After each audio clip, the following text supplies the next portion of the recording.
I've had several requests or questions on multiple different channels, so I'll upload this in two places, regarding my thoughts on the EU referendum in the UK. So here, if you're not interested, I understand, you can stop watching now.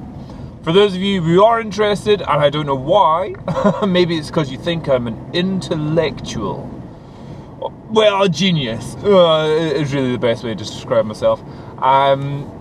Then maybe you want to know what a genius thinks of the EU referendum. So, if you don't know, okay, so the background, the UK had a referendum, so in other words, it let the whole population vote on whether the UK, United Kingdom, stays in or leaves the European Union.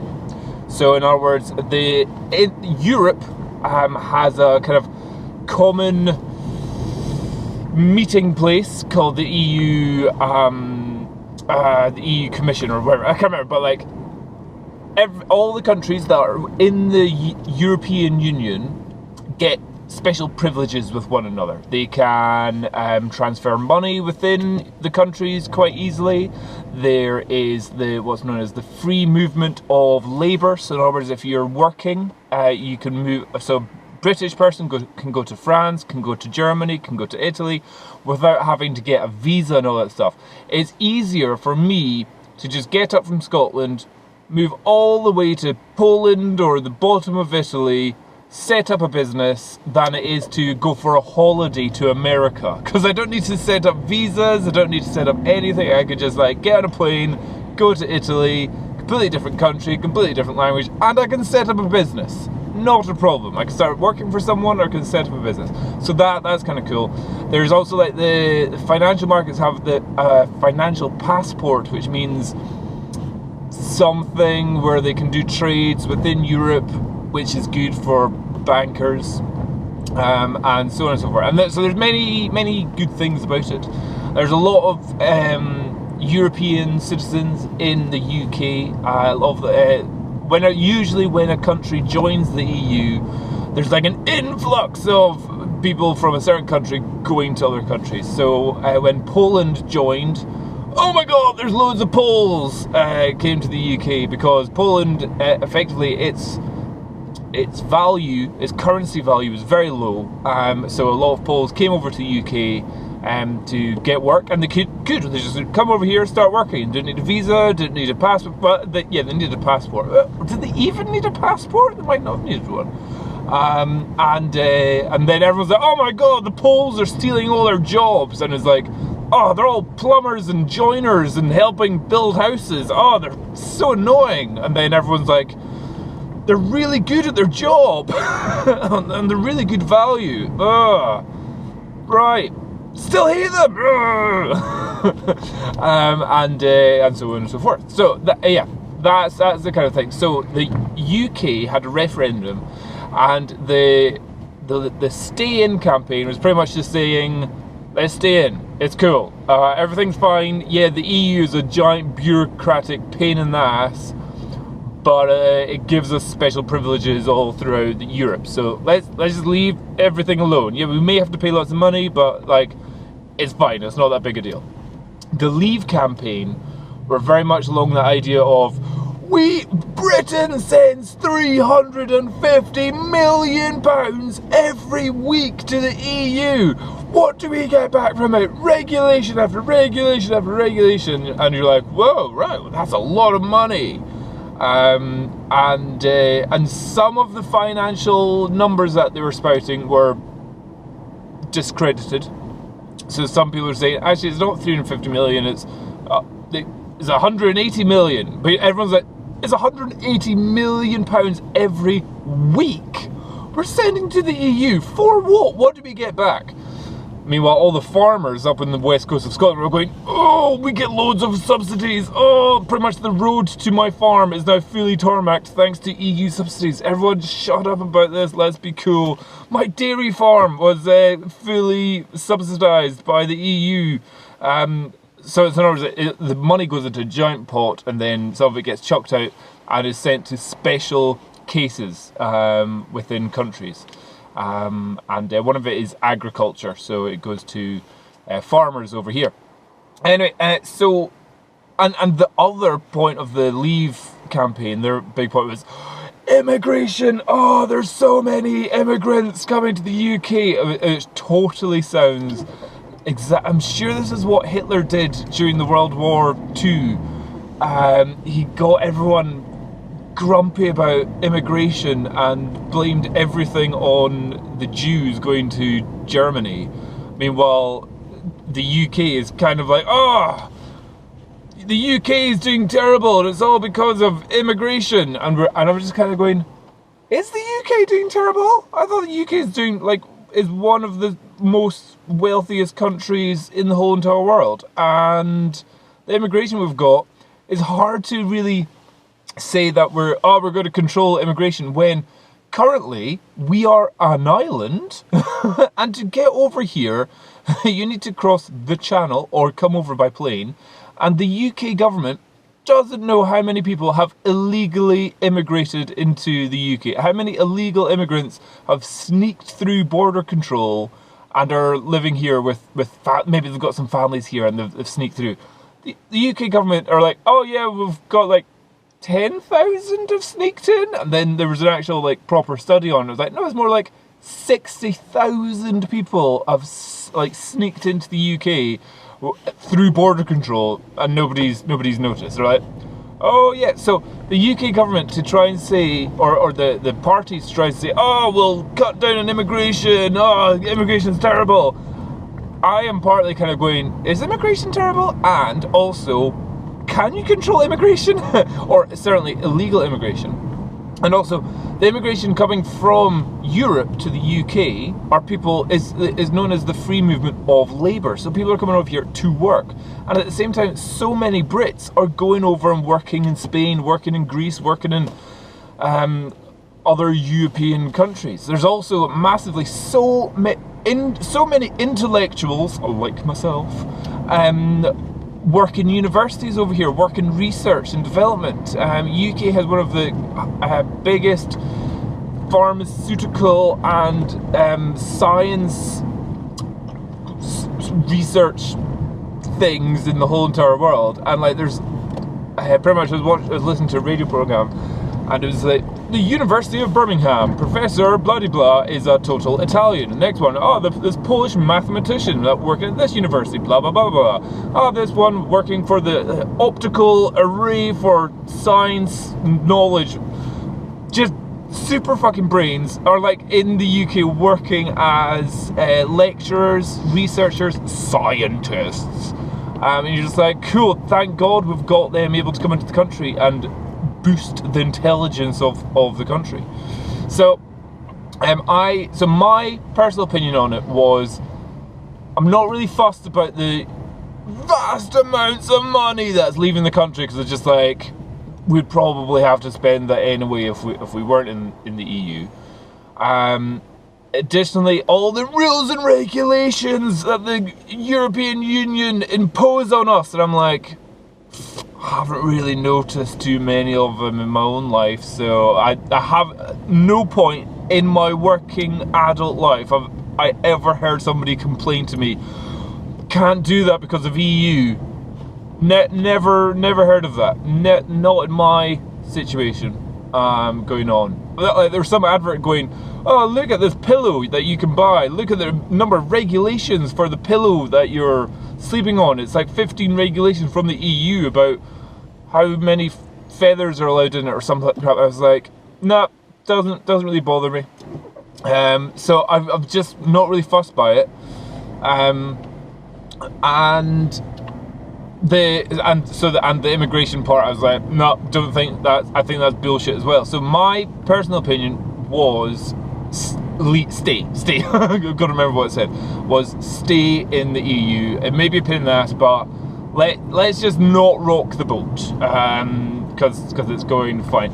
The other idea was like, oh, they're going to allow Turkey to become part of the EU, and that would mean loads of Turks will come into the UK and destroy our economy, blah blah blah. And I was just like, oh, it might not be in Turkey, it's some other country.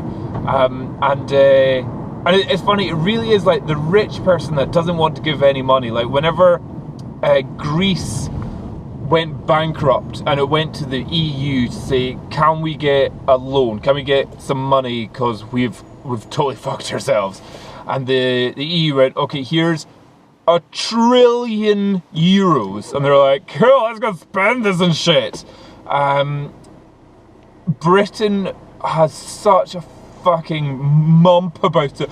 No, we're giving all our money to the Greeks. And they're like, no, it's like the money pot, which we've all been putting into for years, has to go out to all the other countries. This country's slightly banjoed.